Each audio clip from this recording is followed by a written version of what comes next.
Students, कैसे आप लोग।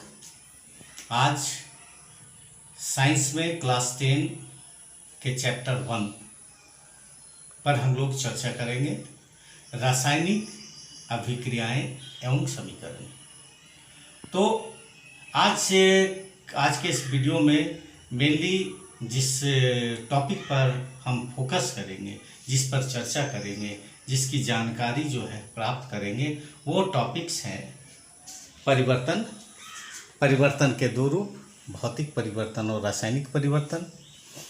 आज का मेरा दूसरा टॉपिक होगा रासायनिक अभिक्रिया, जिसको कि केमिकल रिएक्शन कहते हैं अंग्रेजी में। तीसरा टॉपिक रासायनिक समीकरण, केमिकल इक्वेशन।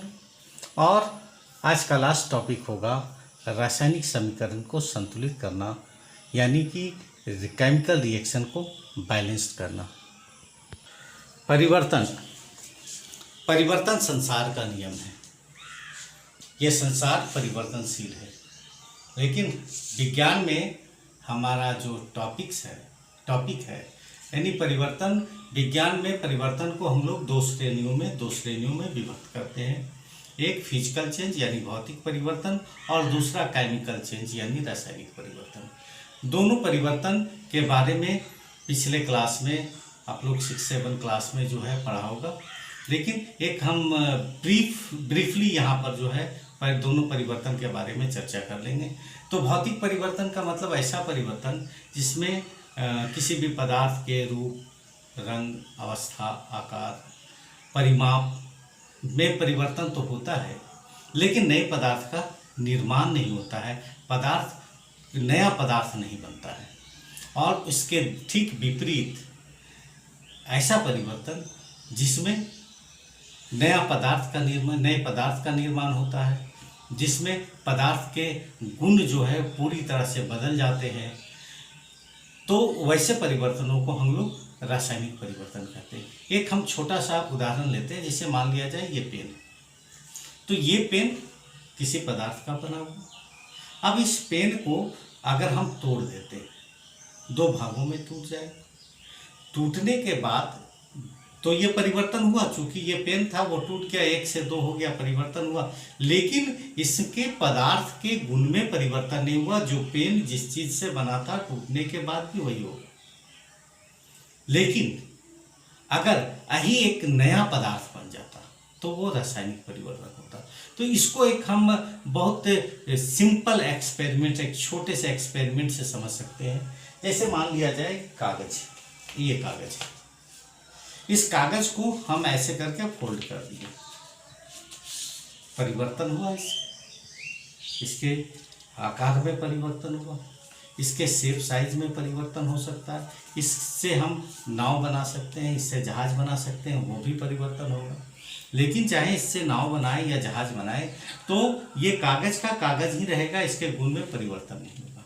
लेकिन इसके ठीक विपरीत अगर मान लिया जाए इस कागज को हम लोग जला देते हैं। अब जैसे देख रहे हैं ये कागज को अगर जला रहे हैं तो क्या है, इसमें ऊष्मा उत्पन्न हो रही है, साथ साथ गैस निकल रहा है, और गैस निकलने के साथ साथ जो है वो राख भी वो यहाँ पर बना। तो यहाँ पर क्या है, नया पदार्थ बना, ऊष्मा का परिवर्तन हुआ, ऊष्मा हमें प्राप्त हुआ। और एक चीज और कि ये जो पेन है, ये पेन जब भौतिक परिवर्तन हुआ था तो पेन का जो पदार्थ था वो पदार्थ बदला नहीं था। कागज को अगर हम मोड़ दिए तो कागज ही था। लेकिन जब हम इसको जलाएं तो जलाने के बाद राख बना, राख में परिवर्तित हो गया, यानी एक नया पदार्थ बना, उसमें ऊष्मा हमें मिला, इसके अलावा गैस निकला। तो ये सभी जो है वो जो पहले पदार्थ था कागज, उससे ये ठीक अलग गुण वाला है पदार्थ है।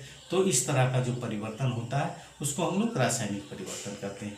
तो हम यहाँ पर देख लें कि भौतिक परिवर्तन और रासायनिक परिवर्तन क्या है। तो भौतिक परिवर्तन का यानी फिजिकल चेंज, जिसमें रंग, रूप, आकार आदि में परिवर्तन हो सकता है, उसके परिमाप में परिवर्तन हो सकता है, अवस्था में परिवर्तन हो सकता है। इसका सबसे अच्छा उदाहरण जल का हम ले सकते हैं। जल यानी पानी, जिसको कि ठंडा अगर करते हैं तो बर्फ़ बर्फ़ में बदल जाता है। यानी जब पानी है तो द्रव की अवस्था में, बर्फ़ जब बन गया तो ठोस यानी सॉलिड की अवस्था में। उसी पानी को जब हम गर्म करते हैं तो वाष्प में बदलता है, तो वो जो है वो गैसियस स्टेट में हो गया, गैसीय अवस्था में।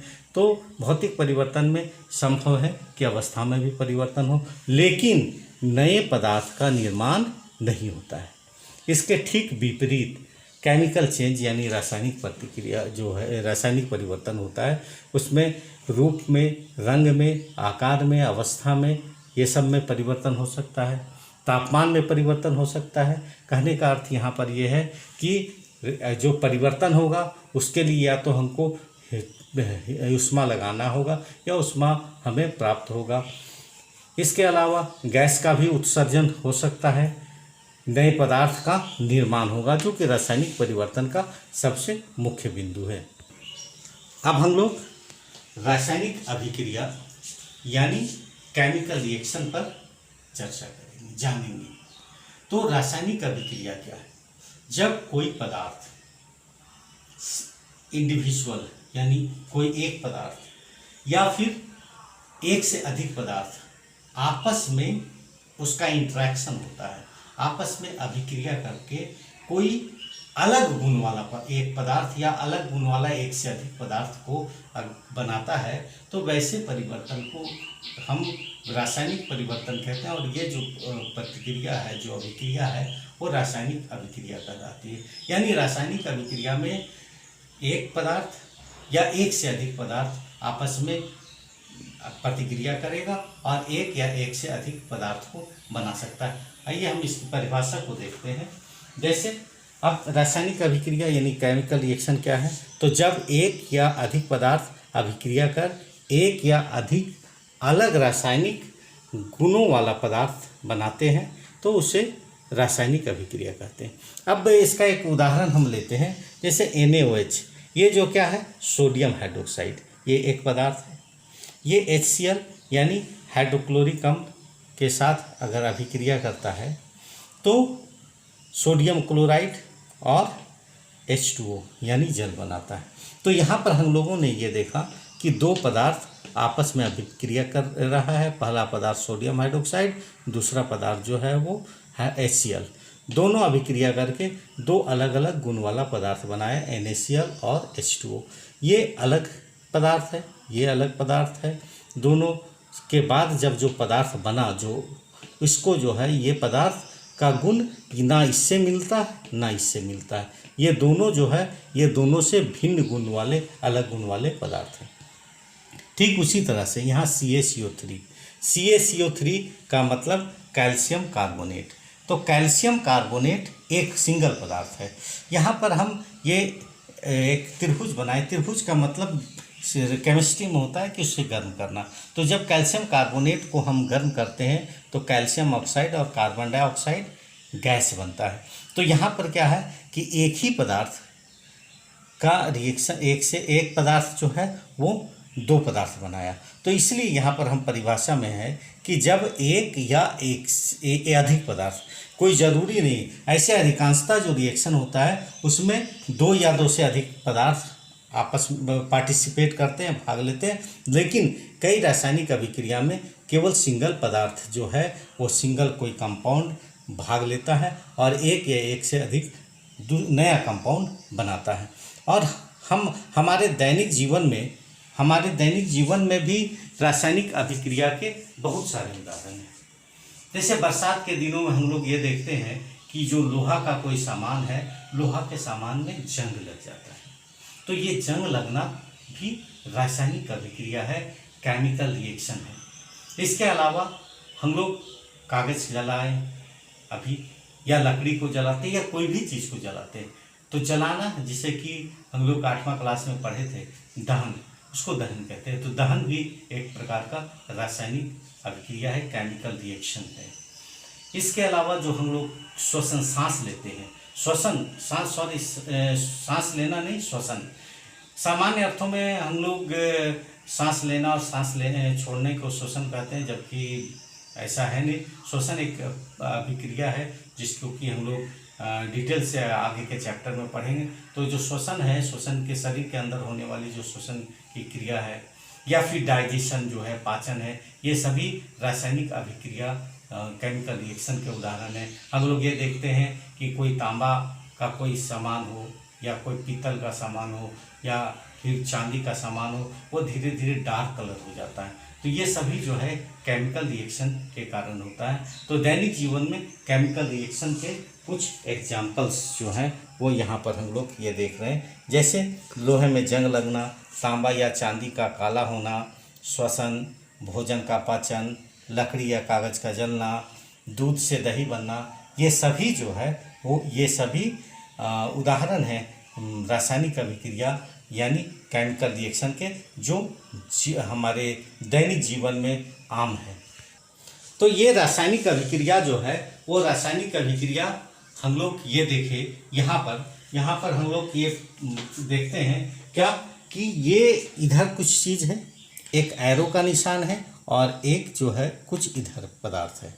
तो रासायनिक अभिक्रिया का में जो है वो रासायनिक अभिक्रिया में ये जो एरो का निशान है इसके लेफ्ट हैंड साइड में और एक राइट हैंड साइड में। तो लेफ्ट हैंड साइड में जो होता है वो अभिक्रिया में भाग लेता है, उसे अभिकारक या रिएक्टेंट कहते हैं। और जो ये एरो के राइट हैंड साइड जो होता है वो उत्पाद यानी प्रोडक्ट कहलाता है, यानी ये भाग लेगा और ये बनाएगा। तो इस तरह से हम लोग ये देखते हैं कि रासायनिक अभिक्रिया जो है वो रासायनिक अभिक्रिया में एक अभिकारक होता है जिसको कि रिएक्टेंट कहते हैं और दूसरा उत्पाद होता है। अभिकारक का मतलब वह पदार्थ जो कि अभिक्रिया में रिएक्शन में पार्टिसिपेट करता है, भाग लेता है, और उत्पाद का मतलब वह पदार्थ जो कि रिएक्शन के बाद हमें प्राप्त होता है।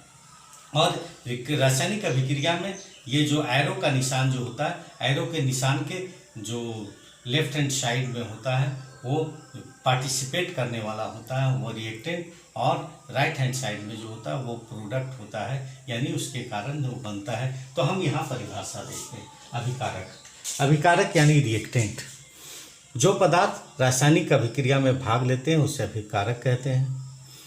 और दूसरा प्रोडक्ट यानी उत्पाद, रासायनिक अभिक्रिया में जिस पदार्थ का निर्माण होता है उसे उत्पाद या इसे प्रतिफल भी कहा जाता है। एक हम यहाँ पर एग्जाम्पल लिए हैं कि H2 और O2 ये जो है जल बनाता है। तो यहाँ पर हाइड्रोजन गैस और ऑक्सीजन गैस ये दोनों जो है वो रासायनिक अभिक्रिया में भाग ले रहा है, इसीलिए ये जो है H2 और O2 यानी हाइड्रोजन गैस और ऑक्सीजन गैस दोनों अभिकारक है यानी रिएक्टेंट है, और दोनों जब पार्टिसिपेट किया, रासायनिक अभिक्रिया में भाग लेके जल बनाया, तो हमारा ये जो जल है वो उत्पाद होता है। अब हमारा नेक्स्ट टॉपिक है रासायनिक समीकरण। हम लोग रासायनिक अभिक्रिया देखें तो ये जो अभिक्रिया होती है, इस अभिक्रिया का जो सिंबॉलिक रिप्रेजेंटेशन है यानी प्रतीक के रूप में अगर हम जो निरूपित करते हैं उसी को हम लोग कहते हैं केमिकल इक्वेशन। एक्चुअली क्या है, जैसे मान लिया जाए कि हम लोग एक उदाहरण यहाँ पर देखे थे कि हाइड्रोजन गैस और ऑक्सीजन गैस आपस में प्रतिक्रिया करती है, उसके बाद जल बनता है। तो हम इसको इतना नहीं लिखकर इसका सिंबॉलिक रिप्रेजेंटेशन करते हैं। उसका जो सिंबल होता है किसी भी एलिमेंट्स का या किसी भी कंपाउंड का जो फार्मूला होता है वो आप उसको उसके द्वारा हम लोग जो रिप्रेजेंट करते हैं, यानी जो सिंबॉलिक रिप्रेजेंटेशन होता है, उस सिंबॉलिक रिप्रेजेंटेशन यानी प्रतीकात्मक रूप में निरूपित जिसको हम कहते हैं उसे हम लोग रासायनिक इक्वेशन कहते हैं, रासायनिक समीकरण कहते हैं। तो रासायनिक समीकरण का मतलब किसी भी रासायनिक अभिक्रिया के प्रतीकात्मक निरूपण को रासायनिक समीकरण कहते हैं। तो रासायनिक समीकरण में प्रतीकों के साथ उसकी भौतिक अवस्था को भी परिवर्तित किया जाता है। जैसे क्या है कि हम लोग ये जानते हैं कि मुख्य रूप से कोई भी पदार्थ की तीन अवस्था होती है। तीन अवस्था जब है तो ये तीन अवस्था ठोस, द्रव और गैस। ठोस का सॉलिड के लिए S वर्ड का यूज होता है, द्रव यानी लिक्विड के लिए L, और गैस इसके लिए स्मॉल जी। और जलीय विलयन, जलीय विलयन का मतलब अगर कोई घोल बनता है, कोई विलयन बनता है पानी में, तो वो एक्वस होता है, उसके लिए AQ का हम प्रयोग करते हैं। तो कभी कभी होता है क्या है कि जब हम रासायनिक समीकरण में रासायनिक अभिक्रिया को निरूपित करते हैं तो हम ये उसकी अवस्था भी जो है प्रदर्शित करते हैं ताकि वो ज़्यादा क्लियर हो पाए। तो वैसी स्थिति में हम लोग ये शब्द का यूज करते हैं। अब जैसे मान लिया जाए कि ऊपर वाले रिएक्शन हम लोग क्या देखते हैं कि यहाँ पर जो है वो हाइड्रोजन क्या है, गैस है। तो गैस है तो इसके लिए G लिखेंगे। ऑक्सीजन क्या है, गैस है, तो इसके लिए G लिखेंगे। और वाटर जो है वो क्या है, वो AQ लिखेंगे। ठीक, ये रासायनिक समीकरण है। अब केवल रासायनिक समीकरण लिख देना ही काफ़ी नहीं है, क्योंकि जब हम रासायनिक समीकरण को लिखते हैं तो उस रासायनिक समीकरण को संतुलित करना बहुत ज़रूरी है। यानी जो केमिकल रिएक्शन है उसको बैलेंस करना, और अगर हम बैलेंस करते हैं तो वो संतुलित रासायनिक समीकरण कहलाता है। तो संतुलित रासायनिक समीकरण का क्या तात्पर्य है, उसका क्या अर्थ है? तो संतुलित रासायनिक समीकरण का मतलब वैसा रासायनिक समीकरण है जिसमें रिएक्टेंट साइड और प्रोडक्ट साइड, किसी भी रासायनिक समीकरण का दो साइड होता है, एरो के निशान के, एक इधर और दूसरा इधर। इधर वाला जो भाग लेता है और इधर जो बनता है। तो इधर यानी रिएक्टेंट साइड में, अभिकारक में जितने भी तरह के परमाणु हैं उन परमाणुओं की कुल संख्या प्रोडक्ट साइड यानी उत्पाद साइड में उन परमाणुओं के कुल संख्या के बराबर है। जैसे अगर मान लिया जाए कि अगर एक तरफ सोडियम है रिएक्टेंट अभिकारक में, अगर 5 मॉलिक्यूल्स है, तो दूसरे तरफ सोडियम का कंपाउंड यौगिक अलग होगा, लेकिन जो उसके परमाणु होंगे वो भी 5 होनी चाहिए। यानी जो परमाणु जितनी संख्या में रिएक्टेंट साइड में है, अगर उतनी ही संख्या में वो परमाणु प्रोडक्ट साइड में होंगे तो उसे हम संतुलित समीकरण कहेंगे, संतुलित रासायनिक समीकरण कहेंगे। अब यहाँ पर प्रश्न ये उठता है कि आखिर ये रासायनिक समीकरण को संतुलित करना क्यों जरूरी है, या बैलेंस्ड इक्वेशन क्यों? तो पिछले क्लास में, क्लास 9 में आप लोगों ने पढ़ा होगा द्रव्यमान संरक्षण का नियम। तो द्रव्यमान संरक्षण का नियम ये बताता है कि हम कोई भी द्रव्यमान का ना तो निर्माण कर सकते हैं, ना तो हम उसका विनाश कर सकते हैं। मास को ना तो हम नया मास क्रिएट कर सकते हैं, ना मास को डिस्ट्रॉय कर सकते हैं। तो इसी कारण है कि इसमें संतुलित इसलिए किया जाता है कि रिएक्टेंट साइड में जितना टोटल मास होगा वो टोटल मास प्रोडक्ट साइड में होगा। तो चलिए आइए देखते हैं यहाँ पर संतुलित रासायनिक समीकरण। किसी रासायनिक समीकरण में जब अभिकारकों में उपस्थित विभिन्न परमाणुओं की कुल संख्या उत्पाद में संबंधित परमाणुओं के कुल संख्या के बराबर हो तो ऐसे समीकरण को हम संतुलित समीकरण कहते हैं, यानी बैलेंस्ड केमिकल इक्वेशन कहते हैं। अब प्रश्न ये उठता है कि संतुलित समीकरण रासायनिक समीकरण को संतुलित करना जरूरी क्यों है? तो ये मुख्य रूप से द्रव्यमान संरक्षण के नियम के अनुपालन के लिए ये जरूरी हो जाता है। पिछले क्लास में आप लोगों ने पढ़ा था द्रव्यमान संरक्षण का नियम। द्रव्यमान संरक्षण का ये नियम कहता है कि किसी भी रासायनिक अभिक्रिया में ना तो द्रव्यमान का निर्माण होता है और ना ही द्रव्यमान का विनाश होता है। तो इसलिए ये जरूरी है कि हम रासायनिक समीकरण केवल रासायनिक समीकरण लिखते हैं तो लिखने के साथ साथ रासायनिक समीकरण को संतुलित करना ये बेहद जरूरी है। किसी भी रासायनिक समीकरण को कैसे हम संतुलित करें? तो रासायनिक समीकरण को संतुलित करने के लिए जो है कुछ नियमों का अनुपालन करना होगा। ऐसे इसके लिए प्रैक्टिस बहुत ज़रूरी है। जितना ज़्यादा आप प्रैक्टिस करेंगे उतना आसानी से रासायनिक समीकरण को संतुलित कर सकते हैं। जैसे एक हम छोटा सा उदाहरण ले रहे हैं। एक रासायनिक समीकरण है Fe+H2O। ये रासायनिक अभिक्रिया के बाद Fe3O4 और H2 बनता है। अब है कि इस रासायनिक समीकरण को हम संतुलित कैसे करें। तो जैसा कि अभी हम लोग जान चुके हैं कि संतुलित करने का मतलब है कि इधर जो जो एटम्स जितना है वो प्रोडक्ट साइड में भी उतना होना चाहिए। इसके लिए हम लोग क्या करते हैं, एक टेबल बनाएंगे। जैसे एक हम लिखें तत्व, तत्व में यहाँ कौन कौन सा है, तत्व में जो है एक देखिए, एक तत्व है Fe, दूसरा जो है हाइड्रोजन, तीसरा तत्व है ऑक्सीजन। इसके अलावा यहाँ पर और कोई तत्व नहीं है। अब है वो एक लिखे अभिकारक और दूसरी तरफ लिख दिए उत्पाद। यानी अब हम लोग क्या करेंगे कि ये देखेंगे कि अभिकारक की तरफ Fe कितना है, उत्पाद की तरफ कितना है, अभिकारक की तरफ हाइड्रोजन कितना है, उत्पाद की तरफ कितना है। तो जैसे देखिए यहाँ पर कि Fe हम लोग यहाँ देख रहे हैं कि यहाँ पर कितना है, एक है, एक। और प्रोडक्ट जो है, प्रोडक्ट में कितना है, ये प्रोडक्ट में है 3। अगर हम हाइड्रोजन की बात करें तो हाइड्रोजन यहाँ पर कितना है, 2 रिएक्टेंट साइड में, और प्रोडक्ट साइड में भी कितना है, 2। ऑक्सीजन यहाँ पर 1 और प्रोडक्ट साइड में कितना है, 4।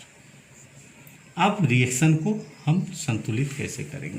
संतुलित करने का मतलब है कि जैसे यहाँ पर संतुलित उस स्थिति में होगा जब जितना Fe अभिकारक में है उतना ही उत्पाद में हो, जितना हाइड्रोजन अभिकारक में है उतना उत्पाद में हो, जितना ऑक्सीजन अभिकारक में हो उतना उत्पाद में हो।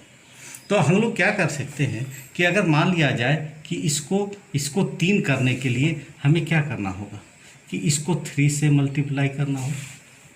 अगर हम ये 3 से मल्टीप्लाई कर दे रहे हैं तो वैसी स्थिति में क्या है कि ये 3 तो हो गया, तो ये जो है यहाँ पर ये 3 ऑक्सीजन जो है वो 3 ऑक्सीजन तो हो गया, तो जो है हम 3 से मल्टीप्लाई कर देंगे तो ये क्या हो गया, 3। तो हम लोग ये देखें क्या कि Fe यानी आयरन जो है वो अभिकारक में भी 3 और उत्पाद में भी 3 है। अब क्या हाइड्रोजन, ये अभिकारक में 2 और उत्पाद में 2। ऑक्सीजन देखते हैं तो ऑक्सीजन जो है, ऑक्सीजन क्या है कि अभिकारक में 1 और उत्पाद में जो है वो 4 है। तो इसको हमको क्या करना होगा कि हमें इसे 4 करना होगा। 4 करने के लिए क्या होगा, 4 से इसको हमको क्या करना होगा, मल्टीप्लाई करना होगा। लेकिन अब यहाँ पर क्या है कि इसको 4 करने, यहाँ पर क्या है कि अगर अब इसके अनुसार देखें तो यहाँ पर हम क्या किए, अभिकारक में इसको 3 किए। अब इसको जो है ऑक्सीजन को 4 करना है, तो जैसे हम ऑक्सीजन को 4 करते हैं तो ऑक्सीजन तो इधर भी 4 हो गया, इधर भी 4 हो गया, लेकिन एक नया समस्या आ गया। ये नया समस्या क्या हुआ कि अब यहाँ पर जो है वो कितना हाइड्रोजन हो गया, 4 दूना 8। यानी ये जो है, ये जैसे हम वहाँ पर किए संतुलित करने के लिए तो यहाँ पर हो गया कितना, 8 हो गया। अब 8 हो गया तो प्रोडक्ट साइड में तो 2 था, तो 2 इसको भी 8 करना होगा। 8 करने के लिए फिर इसको क्या करना होगा, इसको फिर हम 4 से गुना कर देंगे। तो 4 से गुना करेंगे तो फिर ये जो है ये 8 हो जाएगा और तब हम यहाँ पर 4 लिखेंगे। तो इस तरह से एक रासायनिक समीकरण जो है वो संतुलित हो गया। तो रासायनिक समीकरण को संतुलित करने के लिए आपको क्या करना होगा, एक इस तरह का टेबल बनाना होगा। पहला कॉलम में तत्व, जो रासायनिक समीकरण में जो जो तत्व होगा उसको हम यहाँ पर लिखेंगे। दूसरा कॉलम अभिकारक, रिएक्टेंट साइड में जो वो तत्व जितना होगा उसको लिख लेंगे। उसके बाद प्रोडक्ट साइड में होगा उसको लिखेंगे। और इस तरह से अगर हम संतुलित करेंगे, ये प्रैक्टिस आपको करना होगा, तो रासायनिक समीकरण को आप संतुलित कर सकते हैं। तो इस तरह से हम रासायनिक समीकरण को संतुलित कर सकते हैं। रासायनिक समीकरण को संतुलित करने के लिए नियमित अभ्यास की जरूरत होती है।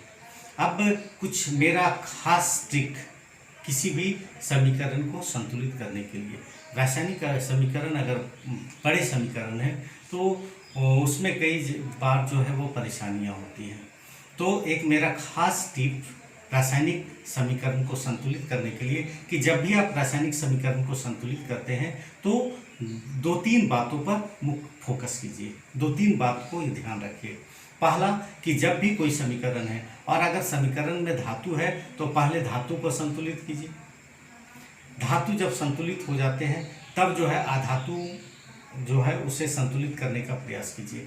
यहाँ पर एक चीज़ विशेष रूप से ध्यान रखने की ज़रूरत है कि सबसे लास्ट में आप प्रयास कीजिए ऑक्सीजन को संतुलित करने का और ऑक्सीजन के पहले ठीक पहले हाइड्रोजन को।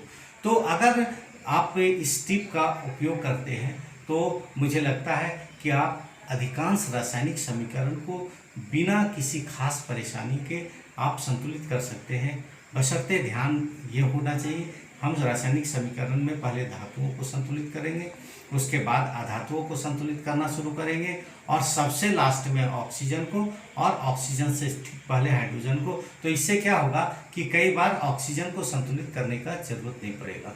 तो इस तरह से आज का जो ये टॉपिक था, आज के टॉपिक के बारे में हम लोगों ने पढ़ा कि परिवर्तन कितने प्रकार के होते हैं, रासायनिक परिवर्तन और भौतिक परिवर्तन क्या है, रासायनिक अभिक्रिया क्या है, रासायनिक अभिक्रिया किसे कहते हैं, रासायनिक के समीकरण क्या है, रासायनिक समीकरण को संतुलित करना जरूरी क्यों है और लास्ट में हम रासायनिक समीकरण को संतुलित कैसे करते हैं। तो इस पार्ट में, चूँकि ये चैप्टर का ये पहला पार्ट है, इसके बाद हम लोग दूसरे पार्ट में रासायनिक अभिक्रिया के प्रकार पर चर्चा करेंगे। तो इस पर जो है कुछ प्रश्न है आपके लिए कि ये प्रश्न जो है आप लोग बनाइएगा। पहला प्रश्न ये है, रासायनिक परिवर्तन किसे कहते हैं। दूसरा, रासायनिक अभिक्रिया से आप क्या समझते हैं। तीसरा, रासायनिक समीकरण और संतुलित रासायनिक समीकरण से क्या अभिप्राय है। चौथा प्रश्न, द्रव्यमान संरक्षण का नियम लिखें। और पांचवा जो है वो रासायनिक समीकरण को संतुलित करना। यहाँ 3 रासायनिक समीकरण दिया हुआ है, इसे आपको संतुलित करना है। तो इस प्रकार से ये आज का मेरा टॉपिक यहीं पर ख़त्म होता है। फिर नेक्स्ट वीडियो में आप लोगों से मुलाकात होगी। Thank you.